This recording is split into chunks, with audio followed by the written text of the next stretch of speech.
אשא עיניי אל ההרים, מאין יבוא עזרי, מעם אדוני עושה שמיים וארץ. Adonai ma'ona tahayita lanu b'dor v'dor. God, you have been our refuge in every generation. Before the mountains came into being, before the earth and the world, from eternity to eternity, you are God. You return us to dust. In your sight 1,000 years are as yesterday when it is past as a watch in the night. And you engulf us in sleep. We are like grass that renews itself. At daybreak it flourishes, but at dusk it withers and dries. The span of our life is 80 years and 10, or given strength, 80 years, or even more. But the best of those years include trouble and sorrow. They pass by speedily, and we are in darkness. Teach us, therefore, O God, to number our days, to count each day precious, that we acquire a heart of wisdom. Amen. El Harachaman, sweet God, you've taken a beloved friend. Our friends grieve in their darkened world. In their silence there is lamentation. In their tears there is loneliness. Hear them, O God, be with them. Let them be united today and always with communities of meaning and shared purpose. In this time of grief, we listen now to the voice of our sacred scriptures, which brings us the ever new message of God's nearness, and it tells us of our kinship with one another, in light and darkness, joy and sorrow, life and death. I invite you to join with me, if you wish, in the recitation of the 23rd Psalm. The Lord is my shepherd, I shall not want. He maketh me to lie down in green pastures. He leadeth me beside the still waters. He restoreth my soul. He guideth me in straight paths for the sake of his name. Yea, though I walk through the valley of the shadow of death, I fear no evil, for thou art with me. Thy rod and thy staff, they comfort me. Thou preparest a table before me in the presence of mine enemies. Thou hast anointed my head with oil. My cup runneth over. Surely goodness and mercy shall follow me all the days of my life, and I shall dwell in the house of the Lord forever. Amen. Ata imadi, thou art with me. That faith of the psalmist is echoed today in the feelings of Anthony Babin's friends and family. Should only know how much your presence here, Ata imadi, you are with them, it means so much in this time of grief. We invite you, if you wish, to visit with the family who will be sitting Shiva at Jeffrey and Merrill's home on 24700 Hilltop Drive in Beechwood, beginning this evening from 7 to 9 p.m., tomorrow afternoon 2 to 4, and 7 to 9 p.m. The family invites you, if you wish to honor Anthony's exceptional life, to do so with a donation to your favorite charity, that goodness continue to follow the good name that Anthony earned in this lifetime.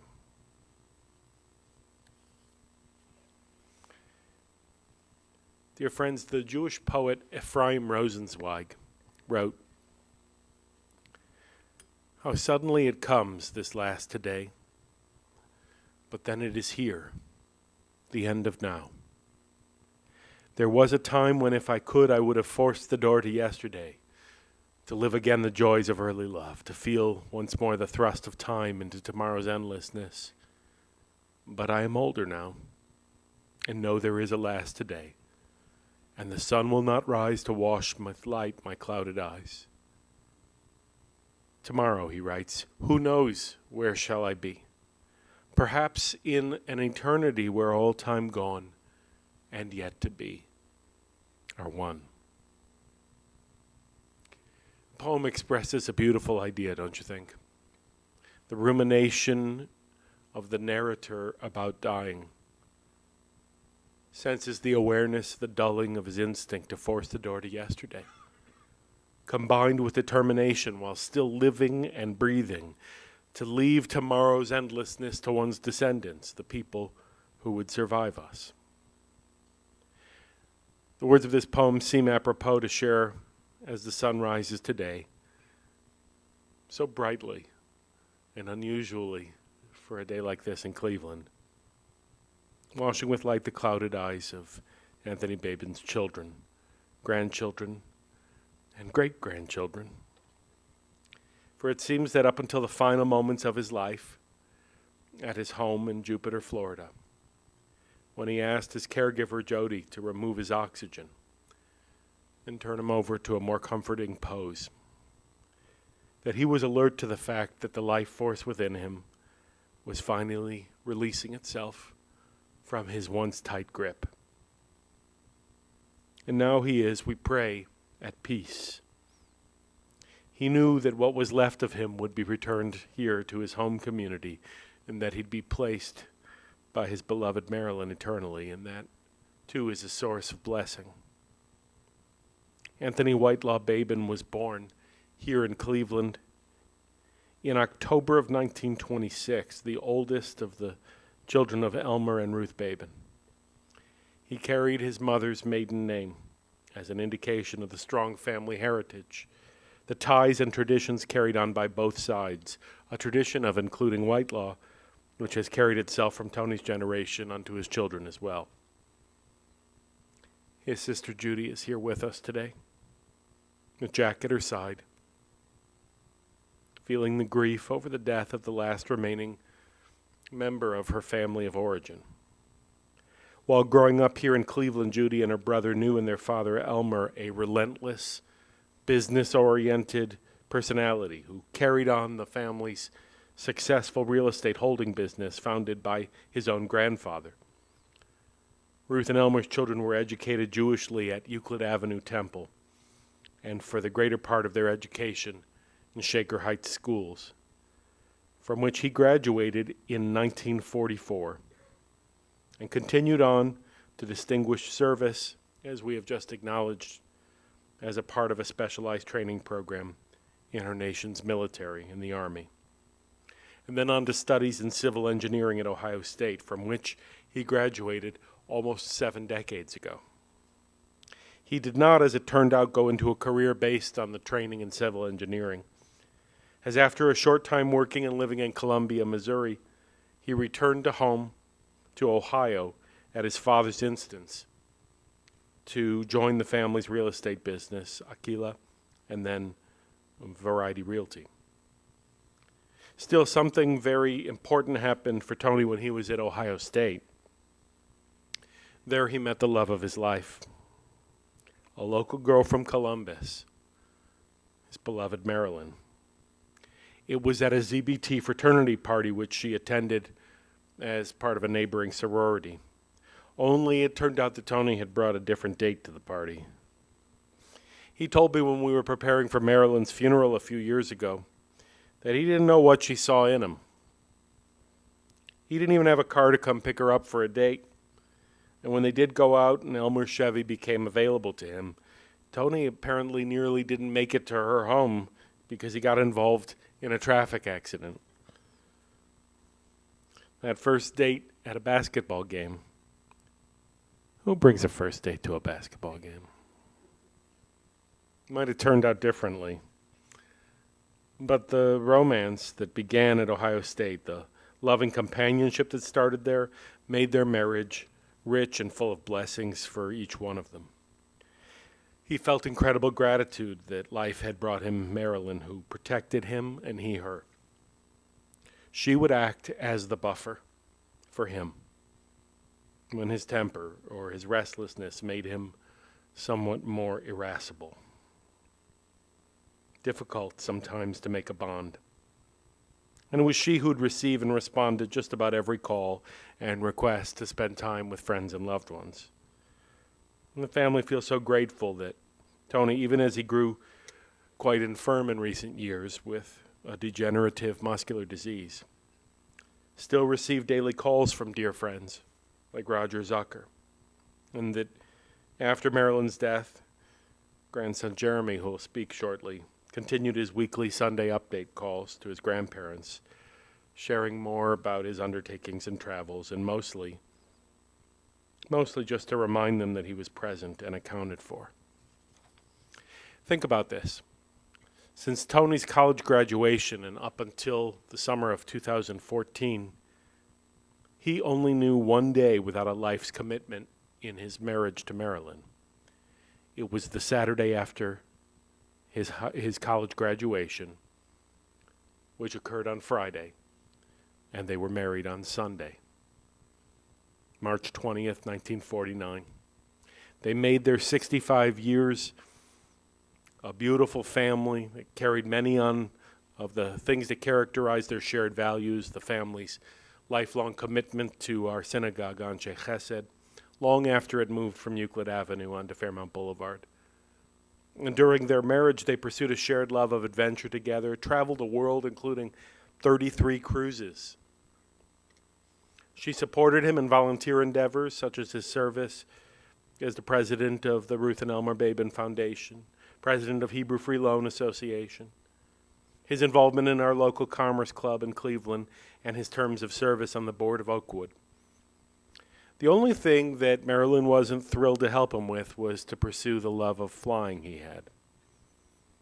Shortly after he completed flight training and successfully landed his first solo flight from Cuyahoga County Airport in August of '69, Marilyn insisted that he call it a day and not continue to make her heart ache, as she would wonder whether or not he'd safely return the way so many of his remote-controlled model airplanes did not. And today we grieve with Marilyn and Tony's children, with Kathy, with Jeffrey and his Merrill. This wintry morning, after so many years into their adult lives knowing their dad's inimitable energy, they enter this period, having lost both of their parents, with great respect for their dad's character. Kathy told me how in the recent years she lived very close by her parents in Florida and ultimately helped oversee the daily attention paid to her dad as a widowed man with his health compromised. She says she learned a great deal from her father and is especially grateful now for the bond that formed, as he demonstrated to his daughter a moral fiber and dignity that she doesn't even know she would have if she faced similar physical challenges. She describes him as holding within a very regimented and structured and stubborn outlook, but also a high degree of grace under the pressure his body received when at war with a very hard disease.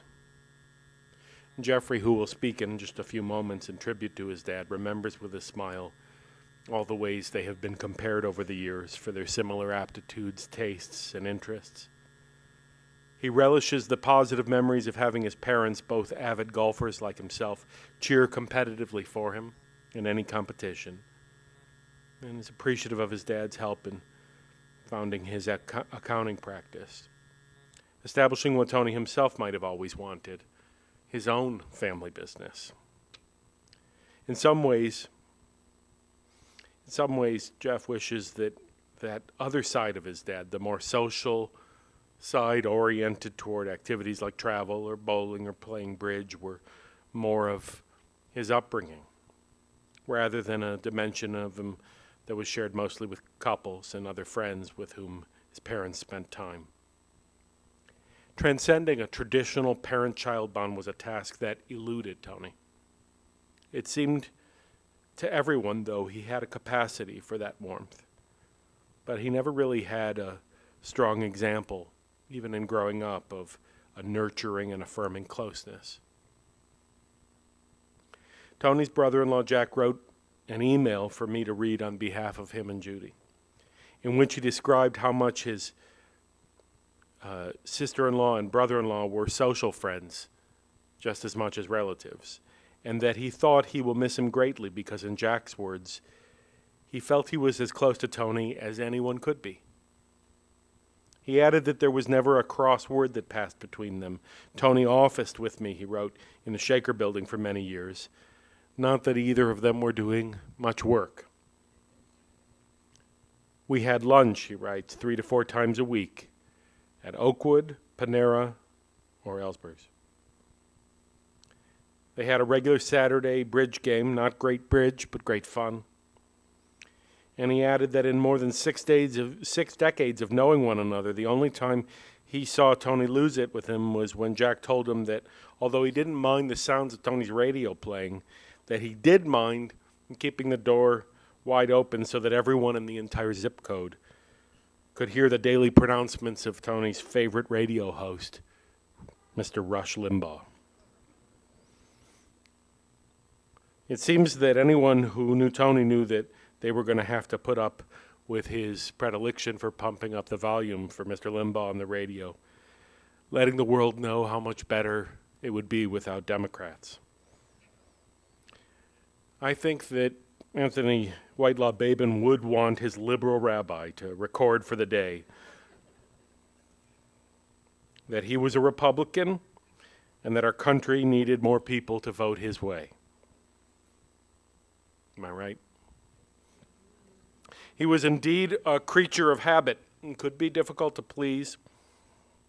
In recent years, after Marilyn died, he sequestered himself quite often in the company of the Fox News TV hosts.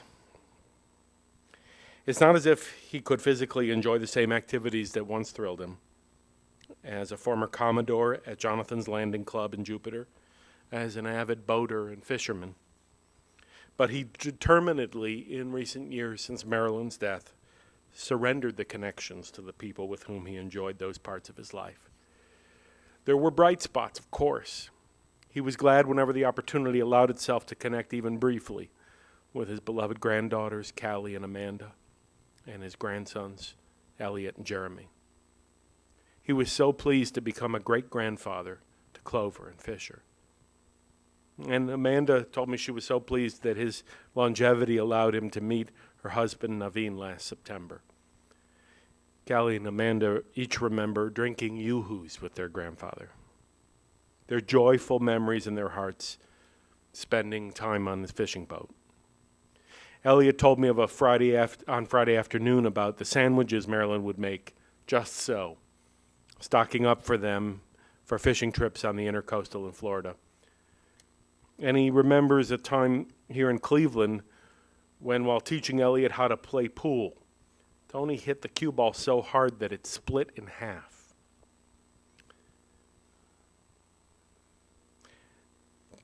Jeremy's weekly calls that continued after Marilyn's death were a great source of appreciation for Tony, not that he ever said much, other than nothing to report here, before they'd conclude the call and plan to talk again. And I'd be remiss today if I didn't acknowledge the absolute tremendous appreciation the family holds for the array of devoted and specialized professional team of caregivers, all of whom have joined us today, to let us know their affection for Mr. B. Yvette, Rochelle, Carol H., Carol S., Jody, and Chris. You were to this family what they call a dream team. After Audrine's tremendous support from Marilyn near the end of her life, and for a while into Tony's, the family could have hardly imagined how deeply they'd come to count on you. And so, on behalf of this assembly, let me only begin to express, in the words of Hebrew, Todah Rabbah. Thank you so much. You transformed a time of weakness and vulnerability. You softened blows that could have hurt way more. Thank you. Yvette, in a note you shared with Jeff, on behalf of everyone, you praised Mr. B's respectfulness, his trust, his patience, his generosity, and the kind-hearted way in which he'd accept the consultation expertise, and care of the team of people around him. You reassured the entire family that their patriarch would rest peacefully and be supported until his final breath. And he was. Friends, it seems to me that our shared task today, the inheritors of more than 9 decades of Anthony Babin's life experiences, the ones to whom are bequeathed his principles, the well-lived habits of his heart, is to try and learn from his life. For those of us who accompany today what remains of him on earth, he honestly didn't make that easy. He didn't write each moment of his life a letter explaining its goodness and its worth. He savored it differently.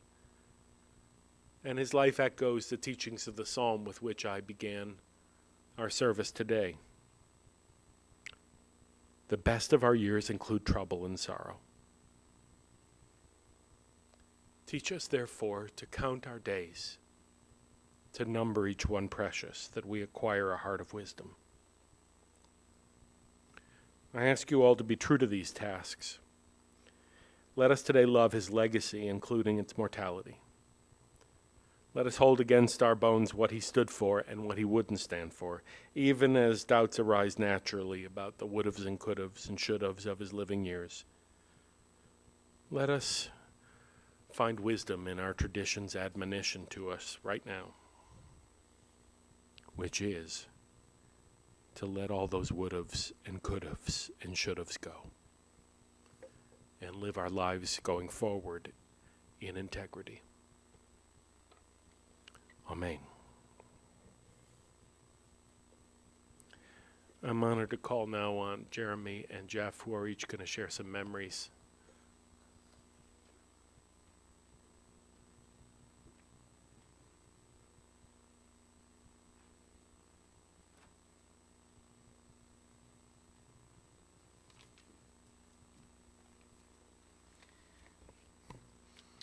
Well, I've been very fortunate for most of my life to have had all of my grandparents alive, and while this is definitely a sad moment, there also is a lot of to celebrate today, because it's a celebration of one's life, and I can't see any reason why this life should not be celebrated to such an extent.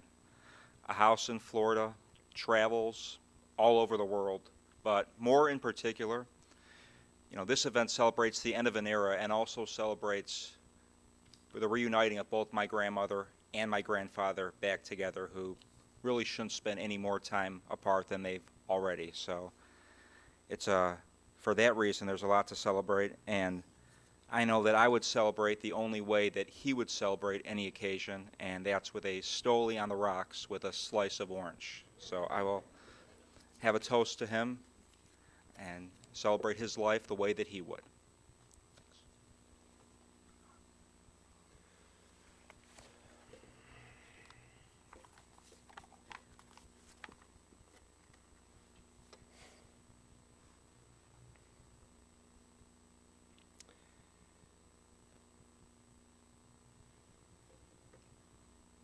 Over the last, since a week from Wednesday when my father passed, I've had a lot of time to think about all kinds of different things that went on in our lives together, and wake up in the middle of the night and send myself an email, some thought so I could look at it the next day and wouldn't forget about it. So literally I would probably have 30, 40 emails a day that I had sent, because I keep waking up and I said, I don't want to forget that. So I'm going to start with the real good memories that I had just growing up. The various real estate properties that he owned. 1220 Huron, where his office was located. Now it's an apartment building, which I told him one day, and he said, well, it's hard to believe. The Caxton building, that was the printer's building downtown.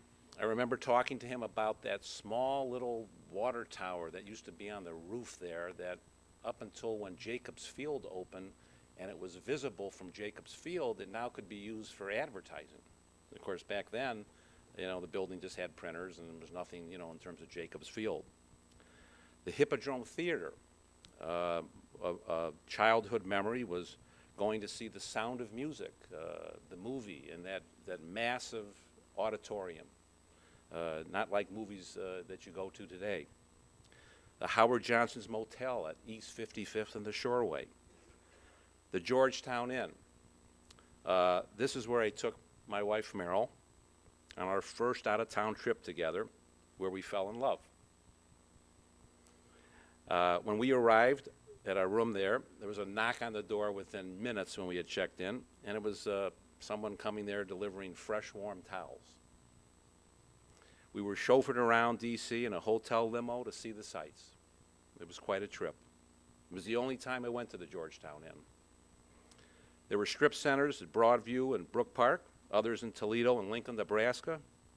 I remember the occasional trips my father took to go check on the properties. They were usually one-night trips. Those were the only nights he was ever alone. He was never with my mother. There were the Saturday and Sunday golf foursomes.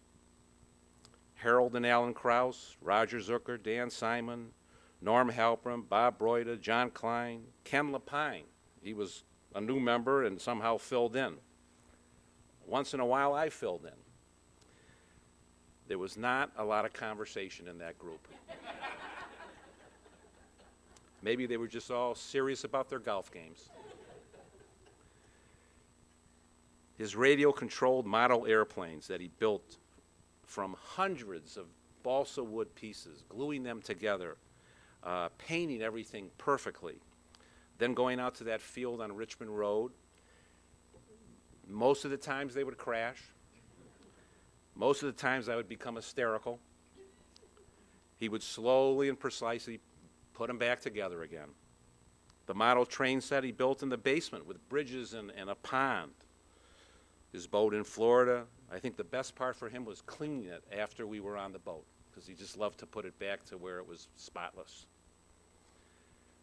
His meticulous record keeping. He kept stock books where he would keep track of stocks and the dividends, and they were just precisely done. Every share, how much was paid for them. His dresser drawers, socks folded in a certain way, with the top, all color coordinated. Every shirt, piece of underwear, every item of clothing, ironed, folded perfectly identical. It was like it was in a store. His preparation of family, individual, and family corporate tax returns. He was really an accountant, not officially, but he was. To this day, he still prepares the tax return for the Ruth and Elmer Babin Foundation. In the last few years, he would send it to me to review. There was never an error. And it's a complicated return when you prepare a foundation return. When arriving in Florida last week, the day he died, I saw on his desk his current worksheet for preparing the current year return. He always used that green-lined accounting paper, and it was filled monthly with the activity, all with a number 2 pencil, hardly where you could read it because he could hardly write anymore. It was left right on his desk because he knew that's where I'd find it, where I needed to find it. He used to do volunteer tax work for ARP down in Florida. Remember him telling me this story when this woman came in. She was probably cute. She had a cleaning business, and she came in there with all kinds of expenses. Jim, you'll love this story. He said to her, maybe you don't want to claim all these expenses, because if you show some income, you'll actually get money back, because the government has this crazy earned income credit. But you have to make money for them to give you money back. She probably felt she got her money's worth that day. The Commerce Club, where he had lunch every single day at the circle table with his contemporaries like Roger Zucker. The other circle table had his father and his contemporaries. I don't remember any alcohol being served at his table, but that I don't think was the case at the other table.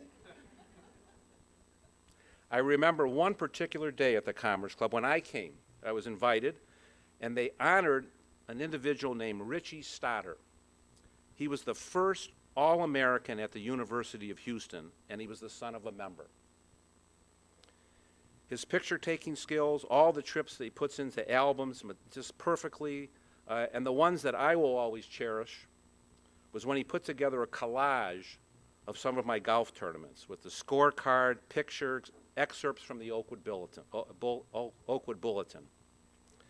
His cars that he had over the years, Buick Riviera, Chrysler Cordoba, his cars looked like new after 3 or 4 years, and he would end up trading them in for another car, but they looked brand new.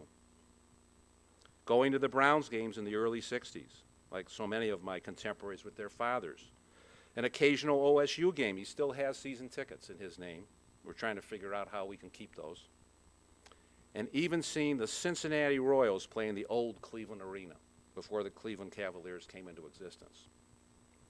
Florida chores. When I would come down, he'd have a list of chores for me to do, replacing light bulbs, air filters, making sure the golf cart always had enough water, distilled water in the battery, painting the baseboards, because when he would move around with his wheelchair, he would nick the baseboards. So I would always have to get down on the floor there and with a little tiny paintbrush and just try to touch them up. Then there's golf moments. He didn't really like competitive golf beyond playing in events like Derby Day with my mom. But I do remember a day when he played John Klein in the Oakwood First Flight, and it was the semifinals. He lost on the 16th hole because he couldn't get his ball from just short of the green onto the green. He kind of flubbed a few chips and said, okay, done. I know he really never wanted to win that match. I was talking to John Hipschman last week, and I think he beat John Hipschman in the match before that. John still remembers the match, and I'm sure John played probably the worst golf he played in his entire life to lose that match. But the one golf memory that stands above all the rest was a Cleveland District father-son tournament. I think I was about 16 years old, and I told my dad, you don't really need to worry. I'm going to carry the team. We'll be okay. Just, make some bogeys and, shoot, 88, whatever you normally shoot, because he pretty much shot the same score every time he played. Well, turned out I played awful. And my father shot his all-time low, 72. I remember his last shot on the par 3 ninth hole, which is back then was the 18th hole. He got up there with a 4-iron. He just rifled this shot, and he let out one of those, those sounds. When you don't hear it too often from him, but it's when you hit that ball like you couldn't hit it any better. My father was there when I made one of the life-altering decisions back in 1983. I was about to sign a deal to purchase an accounting practice. It was a big financial commitment, and it could not have happened if my father didn't sign a guarantee. Well, what more do I need to say? So now we get into the part of the life, for him where my memories, obviously because of his illness, they're not the same of those memories, but they're still something I'll never forget. He had a rare disease. It was called inclusion body myositis, as his healthcare workers refer to it, IBM. There's no cure. Thinking back, the first signs were all of a sudden he would collapse out of nowhere. The first incident was it was probably 10 to 15 years ago, where he just fell down. The disease progressed slowly, eventually affecting every muscle in his body. In the beginning, he would go for infusions of gamma globulin. This was done once a month and take a few hours. This started when they still came back to Cleveland for the summers, which was over 5 years ago. He would always ask, what's the point of this? It wasn't going to cure him, but it also wasn't going to hurt him. And maybe it would slow down the progression. And most importantly, Medicare paid for it. My mother died in July 2014. He stopped the infusions in January 2015. He was still trying to eat unsuccessfully, but was losing weight and becoming weaker and weaker and falling a lot. He could not swallow and would always be choking. He finally agreed to a feeding tube in June of 2015. This was something my mother always said he should never do. Well, starving to death is not really a good option. A few months after the feeding tube, he fell and broke his leg. That would put an end to trying to even stand anymore. His required care now increased, as did his weight. After his recovery from the broken leg and his condition seemed to stabilize, at least on the outside, there would be no more falling. He was now well nourished. He was receiving the best care anyone could have. His daily routine never varied. This is what kept him stable. Any small change would be devastating to him. Basically, his routine: wake up about 9 a.m., at the kitchen table, Fox News. I hate to refer to it as feeding number one, but that's really what it was.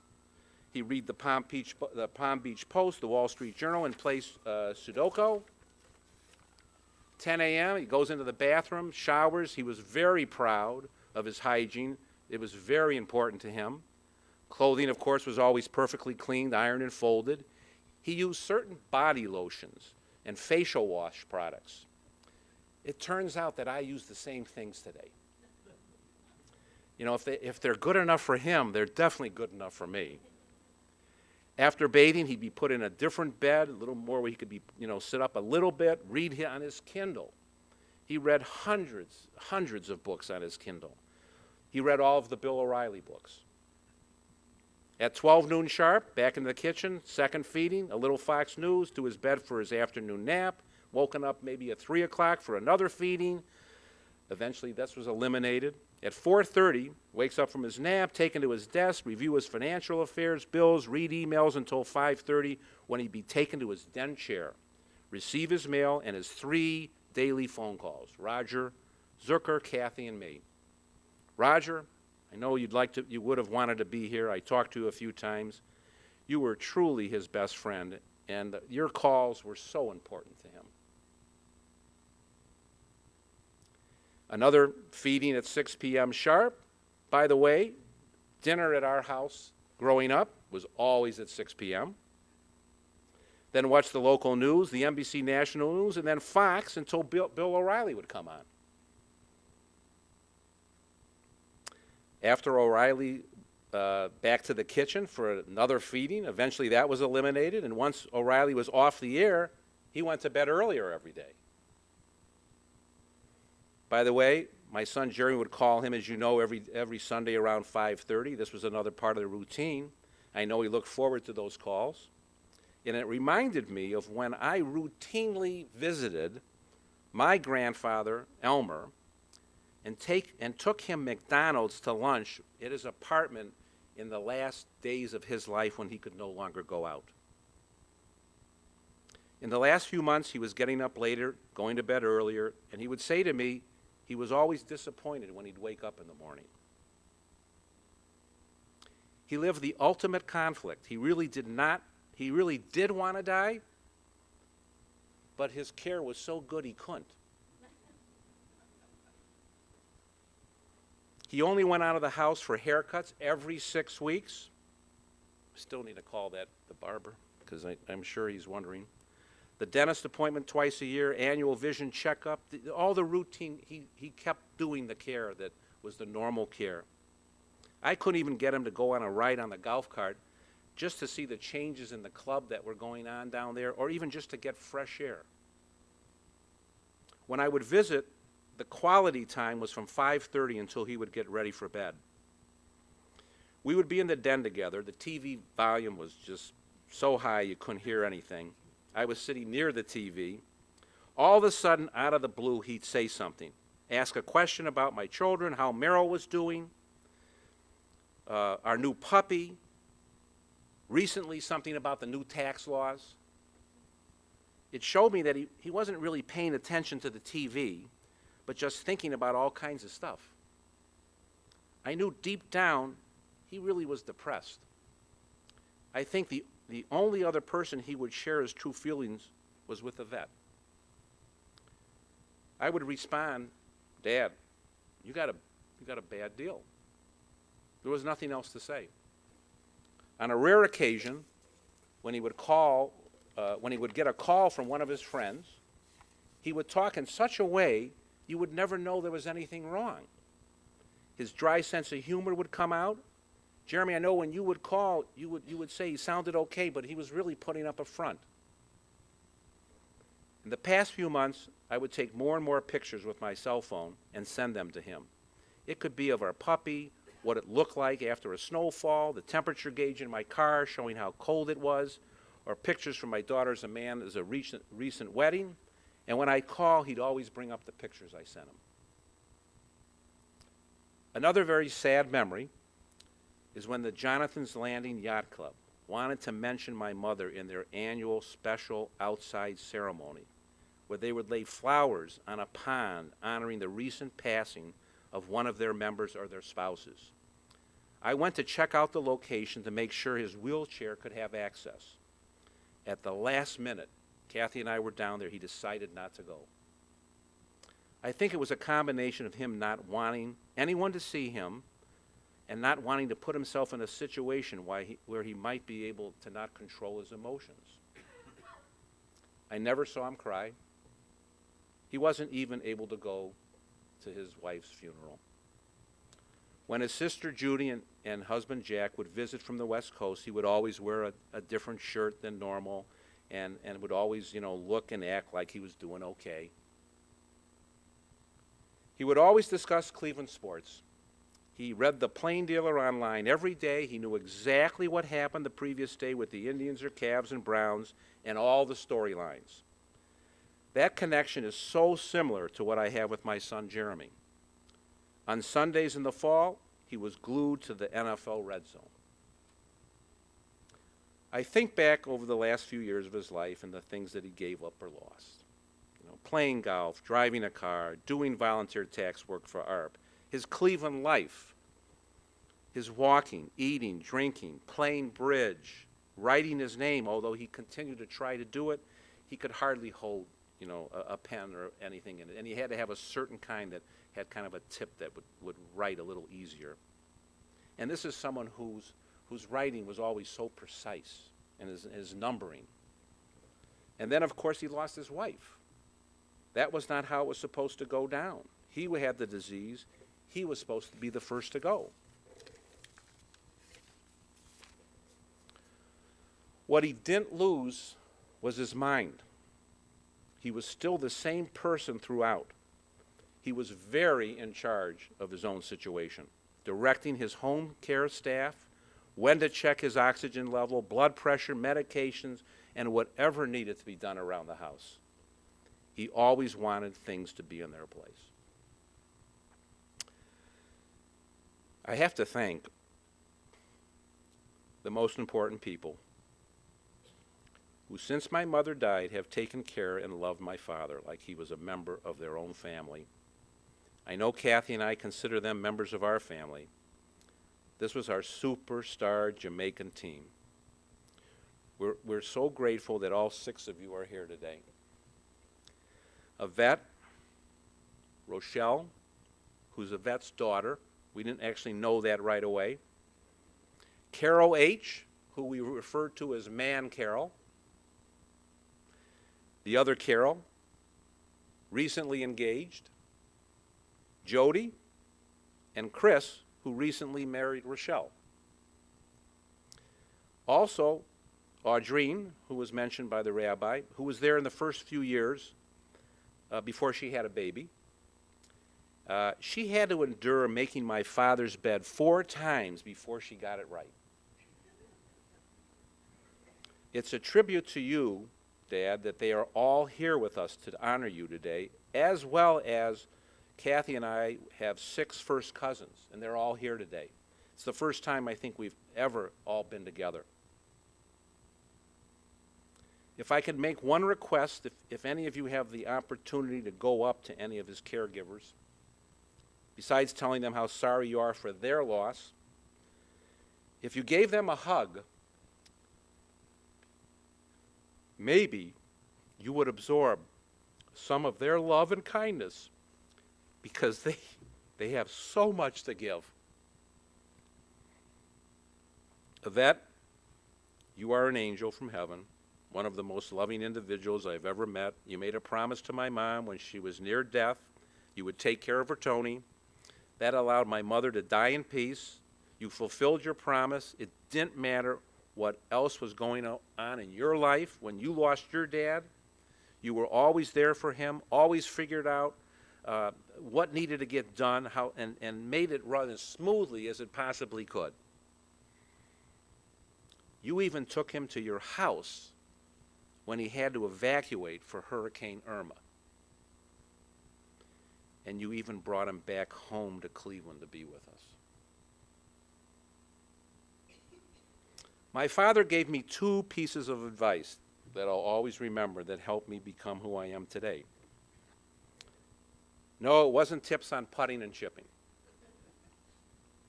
The first was when I was around 14 years old. I remember sitting in the den with him and my mother when he told me, "Don't expect to come into the family business." I think he was telling me that he didn't want me to do what he ended up doing. I think the opposite occurred for him. His father told him he had to come into the business. His father, Elmer, was a very successful businessman, real estate attorney, and negotiator, and probably did not take no for an answer. He was far from perfect, but who is? And I know that working with his father was very difficult for him, as he was not always treated with respect. Even though he had a very comfortable life, I'm not sure he was really truly happy inside. My sister sent me an article just the other day about the Hippodrome Theater. It was actually a tax court decision regarding the treatment of funds that my grandfather had raised to help purchase the purchase of an existing shareholder's interest. As I read the article, it referred to how my grandfather negotiated acquiring a 50% ownership in the corporation for $250 after he arranged from his group the financing of buying out the shareholder that wanted to be, purchased out. A few people, who many will recognize their names, were part of this deal. Eva and Irv Hexter, Harold Fellinger, Sidney Fink, Maury Bernstein, Joe Babin, and Charlie Fox. His sister Judy recalled yesterday the look on my grandfather's eyes when he was upset. Perhaps someone didn't agree with him. I saw even today how Judy reacted to the cold and paralyzing look, like it was yesterday. Think of what it must have been like to work with that every single day. When the rabbi asked me some of my thoughts and memories growing up with my dad, I talked about the many things, but mentioned that I always felt my dad never had a good feeling about his accomplishments in life. After I purchased my accounting practice in 1983, I told the rabbi in 30 plus years, my father had never been to my office. The same was true for my mother.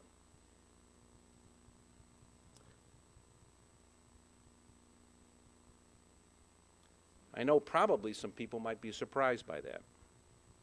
I'm going to take some of the blame for this, Rabbi. I know as I was working those 13-hour days in tax season and taking on this challenging task, I couldn't help but think how easy my father had it.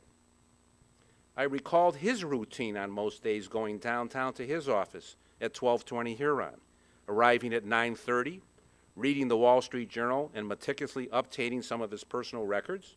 At 11:45, he would head over to the Commerce Club with Roger Zucker. There, at the round table, he would listen to the others talk about their work and accomplishments. They were very successful businessmen. If my father would speak, he probably would have to include his father in the sentence of what he was doing or what deal was being worked on. After lunch, off to Oakwood by 2 to play 9 holes or practice or just to kill some time. I recall he was probably around 50 when they started spending time in Florida. In the beginning, my mother and him would come home for 1 week in February so my father could take care of his business. I bring all this up because I think in some way I was disrespecting my father in not involving him more. But then I'm not sure it mattered to him. I always felt he had a stress-free life and in fact could not handle any stress. In the last 4 years, we really did reconnect. For whatever easy life my father had in the last 10 years, especially the last 4, the scales have definitely tipped the other way. I could not have more respect and admiration for his bravery. How fitting it was for him to receive this military honor today. He now has something to show that even his father didn't have. The second invaluable piece of advice he told me was to go into accounting, and I knew that was something he always wanted to do.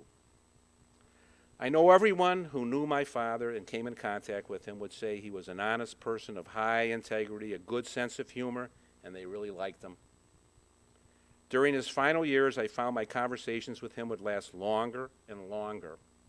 I guess that's because we had so much in common and how similar we were. This past week, when my sister and I were at his bedside, watching him struggle, trying to breathe with death near, a vet said, he can still hear what you're saying. The only words that I said were, Dad, you made me what I am today. Dad, you finally got your wish. Your suffering is finally over. Mom has been waiting for you much longer than she ever expected, and your spirit will always be part of me.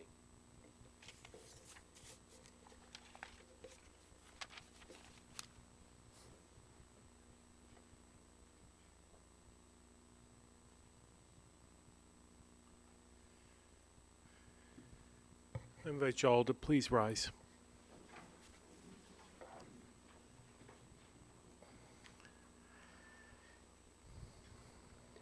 אל מלא רחמים, שוכן במרומים, חמצי מנוחה נכונה תחת כנפי השכינה.